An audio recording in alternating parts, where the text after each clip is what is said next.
بسم اللہ الرحمن الرحیم۔ تو مولا بھی اوسع علیہ فی رزقی، خدا میرے رزق میں کیا کر، برکت عطا کر۔ اب یہ برکت کیا ہے؟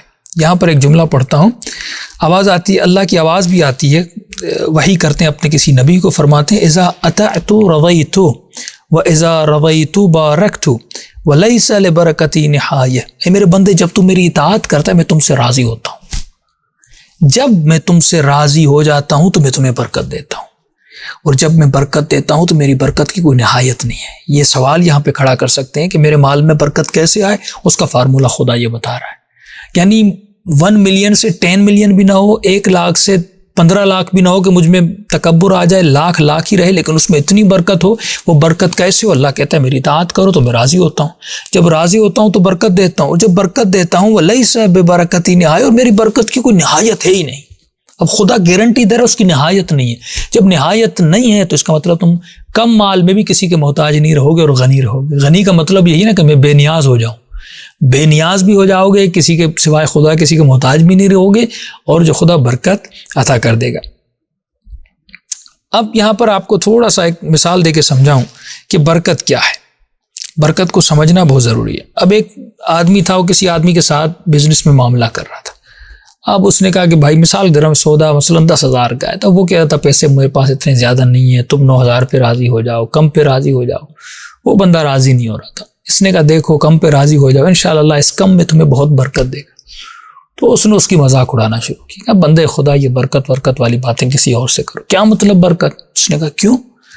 کہا دیکھو اگر میرے پاس 100 برکت والا 100 روپیہ ہے، تمہارے پاس بے برکت کا، یا یہ کہوں تمہارے پاس حلال کا 100 ہے، میرے پاس حرام کا ہے۔ جب میں سیب خریدنے جاؤں گا تو مجھے بھی 100 میں 1 کلو سیب ملیں گے، تجھے بھی 1 کلو ملیں گے۔ اب یہ تھوڑی ہے کہ تمہارے 100 میں برکت ہے تو تمہیں پتہ نہیں کوئی 20 کلو سیب دے اور مجھے 1 کلو سیب دے۔ تو یہ برکت والی باتیں چھوڑو، جتنے پیسے ہیں اتنی چیز ہمیں ملتی ہے، تو یہ تم برکت کی باتیں چھوڑو۔ اس نے کہا دیکھو میں تمہیں ایک دلیل دیتا ہوں، دلیل سے تمہیں قانع کروں گا اور تمہیں سمجھاؤں گا۔ اس نے کہا یہ بتاؤ یہ جو بکری ہے یہ کتنے بچے دیتی ہے؟ اس نے کہا بکری 1 بچہ دیتی ہے۔ اچھا 1 بچہ دیتی ہے؟ کہاں 1 بچہ دیتی ہے۔ اور اس نے کہا کہ بہت مشکل سے نادر و شادر ہو، کبھی کبھی کچھ بکریاں یا دمبے کی نسل میں فرق ہوتا ہے، کبھی 2 بچے بھی دے دیتی ہیں، وہ نادر و شادر ہوتا ہے، کبھی کبھی ہوتا ہے۔ تو اس نے کہا کہ کتنے بچے دیتی ہے؟ اس نے کہا کہ 1 بچہ دیتی ہے۔ تو اس نے کہا کہ جو کتیا ہے وہ کتنے بچے دیتی ہے؟ اس نے کہا وہ تو 6-7 بچے دیتی ہے۔ تو اس نے کہا کہ بکریاں زیادہ مرتی ہیں یا کتے زیادہ مرتے ہیں؟ تو اس نے کہا بکریاں زیادہ مرتی ہیں سال میں، کتے تو بہت کم مرتے ہیں۔ ہمارے ہاں تو جو بندہ نہ بھی مرے تو کہتے ہیں کتے والی جان ہے اس کی، یعنی کتے کو مارو بھی تو بڑی مشکل سے مرتا ہے، سخت جان ہوتی ہے کتے کی۔ تو اس نے کہا وہ تو بڑی مشکل سے مرتے ہیں، وہ آفتوں کے سامنے بڑے مضبوط ہوتے ہیں اور مقابلہ کرنے کا جسم میں زیادہ طاقت ہوتی ہے، بکریاں جلدی مر جاتی ہیں۔ اس نے کہا لوگ کتے کا گوشت زیادہ کھاتے ہیں، بکری کتے کا کون کھاتا ہے؟ ساری دنیا بکری کا گوشت کھاتی ہے۔ تو اس نے کہا کہ کتے کے دشمن زیادہ ہیں یا بکری کے؟ اس نے کہا بکری کے دشمن زیادہ ہیں، بھیڑیا اس کو کھا جاتا ہے، کتا تو پھر بھی لڑتا ہے، اپنا مقابلہ کرتا ہے، بکری میں تو وہ بھی صلاحیت نہیں ہے، جو بھی بھیڑیا ہے جو ہے تو وہ جلدی شکار ہو جاتی ہیں، مر جاتی ہیں۔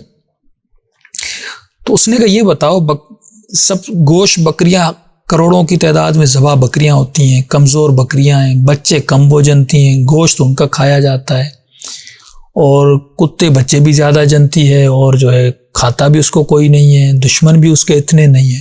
تو اس نے کہا جب تم بیابانوں میں اور ادھر ادھر جاتے ہو تو تمہیں بکریوں کا جھرمٹ زیادہ نظر آتا ہے یا کتوں کا؟ تو اس نے کہا بکریاں جہاں چروائے جاؤ بکریوں کو چرا رہے ہیں، کتے تو اتنے نہیں ہیں۔ حالانکہ وہ مرتے کم ہیں، بچے زیادہ جنتے، ان کو تو بہت زیادہ ہونا چاہیے نا، تعداد میں عددی اعتبار عقلی بات ہو رہی ہے، بکریوں کو کم ہونا چاہیے، لیکن بکریاں جو ہیں وہ بہت زیادہ ہیں، حالانکہ ہزاروں کی تعداد میں ان کو مارا جا رہا ہے لیکن وہ زیادہ ہے۔ تو اس نے کہا بندے خدا اسے کہتے ہیں برکت۔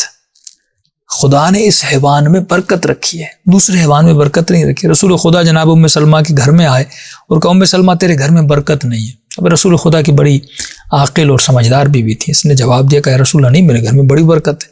کہ کیسے؟ کہ رسول خدا اللہ نے آپ جیسا شوہر دیا ہے اتنی۔ کہا میرا مطلب یہ نہیں ہے، میرا مطلب یہ تمہارے گھر میں ایک بکری نہیں ہے، اللہ نے اس حیوان میں بڑی برکت رکھی، یعنی اس کے بال سے لے کر، اس کے سر سے لے کر، اس کے سم تک جو ہے ہر چیز استعمال کی جاتی ہے، اور اس میں اتنی برکت ہے کہ اللہ نے یہ معجزہ، برکت اصل میں معجزہ پروردگار عالم ہے۔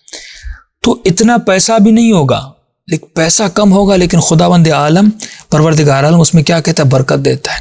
تو کبھی خدا انسان کی عمر میں برکت دیتا ہے، کبھی انسان کے مال میں برکت دیتا ہے، کبھی انسان کی اولاد میں برکت۔ کسی کے 8-9 بچے کسی کام کے نہیں، کسی کا ایک بچہ ایسا کارنامہ کر کے جاتا ہے، دنیا کو ہدایت دے کر جاتا ہے۔ کوئی انسان 70 سال جی کر جاتا ہے، بے فائدہ زندگی، 90 سال آل سعود کی طرح زندگیاں گزار کے جاتے ہیں، منحوس زندگیاں گزار کے جاتے ہیں۔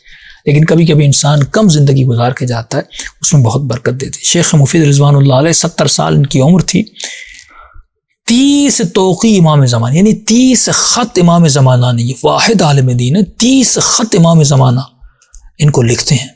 یہ کوئی کم بات نہیں ہے، کم اعجاز کی بات نہیں ہے، 30 توقی امام زمانہ ان کو لکھتے، اور 36 سال کی عمر میں زعیم شیعہ بنے، یعنی تمام تر عالم تشیع کے یہ زعیم تھے اور سنبھالنے والے تھے۔ اتنی ان کی عمر میں پروردگار عالم نے برکت دی تھی۔ اسی طرح ایک آدمی کے پاس بہت علم ہوتا ہے لیکن اس کے علم میں برکت نہیں ہوتی، ایک آدمی کے پاس بہت کم علم ہوتا ہے لیکن اس کے کم علم سے بہت سارے لوگ نمازی بن جاتے ہیں، اس کے چند جملوں سے بہت سارے لوگ متقی بن جاتے ہیں، اس سے فائدہ اٹھاتے ہیں۔ اسے کہتے ہیں برکت، یعنی اس کا چھوٹا سا علم اس کو جہنم سے بچا دیتا ہے۔